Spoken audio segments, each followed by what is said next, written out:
Hello বন্ধুরা, welcome back to my channel and welcome back to a new video. আজকে তোমাদের সঙ্গে আমি শেয়ার করব রমজান স্পেশাল ছোলা ভুনার রেসিপি। তো সবসময়ের জন্য আবারও বলবো, যদি ভিডিওটা ভালো লাগে তাহলে অবশ্যই লাইক, কমেন্ট ও শেয়ার করে দিও। তো চলো শুরু করা যাক আজকের ভিডিওটা।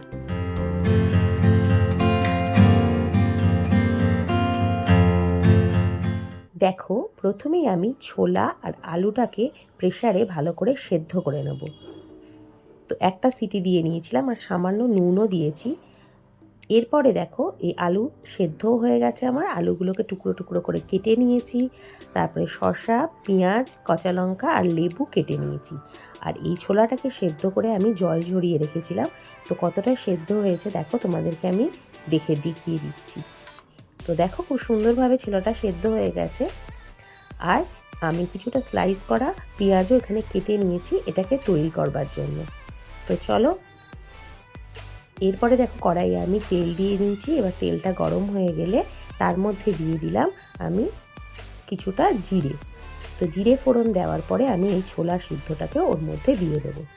তো নুন দিয়ে সেদ্ধ করা রয়েছে, কিন্তু আমি তারপরেও আবার রান্না করার সময় পরে একটু নুন অ্যাড করব।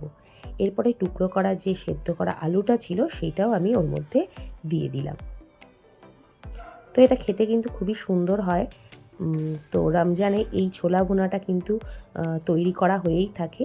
তো বাড়িতেও তোমরা যদি চাও এটাকে সন্ধ্যাবেলার টিফিন হিসেবে খেতে পারো, ভালো লাগবে, খুব টেস্টি আর এবং চটপাটাও হয়। তো ট্রাই করতে পারো তোমরা। তো এরপরে আমি দেখো, এই যে স্লাইস করা পেঁয়াজটা সেটা আমি এখন দেব। অনেক সময় তেলে দিয়ে দেয় অনেকে, কিন্তু আমি এই সময় দেবো, কারণ এই সময় দিলে না পেঁয়াজটার বেশ একটা ক্রাঞ্চি ভাবটা থাকে, যেটা আমার ভালো লাগে, তাই আমি এই সময় পেঁয়াজটাকে দিই। আর এরপরে দিয়ে দেবো সামান্য নুন। প্রয়োজন মতো নুনটা তোমাদের টেস্ট অনুযায়ী দেবে।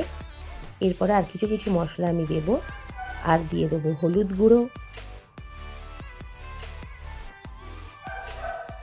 আর দিয়ে দেবো জিরে গুঁড়ো আর ধনে গুঁড়ো।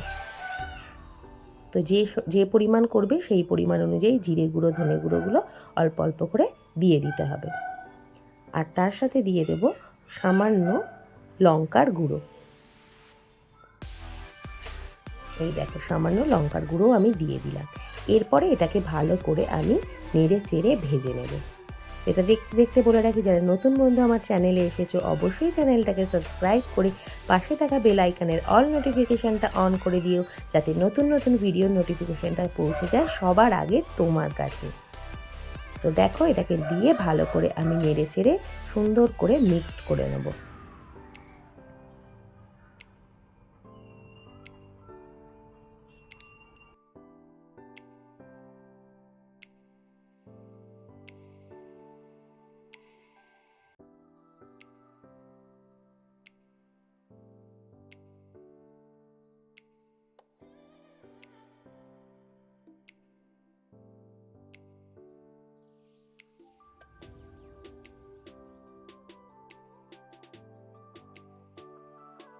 তো এটাকে ভালো করে ভাজা হয়ে গেছে। এবার আমি একটা বাটির মধ্যে এটাকে সবটা তুলে নেব। এখানেই কিন্তু শেষ নয় বন্ধুরা, এরপরে কিন্তু আরও বাকি আছে। তাই জন্য একদম কেউ স্কিপ করো না, ভিডিওটাকে দেখতে থাকো এবং সাথে থাকো। তো দেখো, এটা ভাজা হয়ে গেছে, একটা বাটিতে নিয়ে নিয়েছি। এরপরে আমি দিয়ে দেব সেই শসা কুচোগুলো, আর দিয়ে দেব পেঁয়াজ কুচি। এবার অনেকে এর মধ্যে টমেটো কিন্তু কুচি করে দিতে পারো, কিন্তু আমি দিই না, কারণ আমার খুব একটা কাঁচা টমেটো খেতে ভালো লাগে না, তাই আমি দিই না, ওটা আমি স্কিপ করে গেছি। তোমরা চাইলে কিন্তু অবশ্যই দিতে পারো এর মধ্যে। আর দিয়ে দেবো লঙ্কা কুচি। তো লঙ্কা কুচিটাও তোমাদের টেস্ট অনুযায়ী, যে যেমন ঝাল পছন্দ করো সেই অনুযায়ী দেবে। আর দিয়ে দেবো বেশ খানিকটা, মানে আধখানা দিলাম লেবুর রস। তো আমি তারপরও আরেকটু দিয়েছিলাম, সেটা তোমাদের সঙ্গে শেয়ার করা হয়নি। তো টক টক হলে একটু বেশ ভালো লাগে, তো লেবুর রসটাও তোমরা তোমাদের টেস্ট অনুযায়ী দেবে।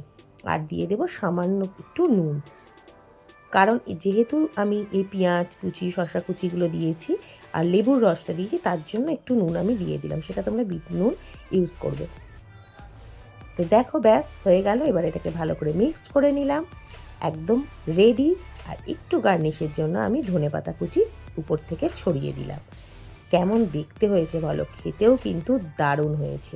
তো রমজান স্পেশাল এই ছোলা ভুনার রেসিপিটা কেমন লাগলো অবশ্যই কিন্তু কমেন্ট করে জানাতে ভুলো না। দেখা হবে নেক্সট ভিডিওর সঙ্গে, ততক্ষণের জন্য টাটা।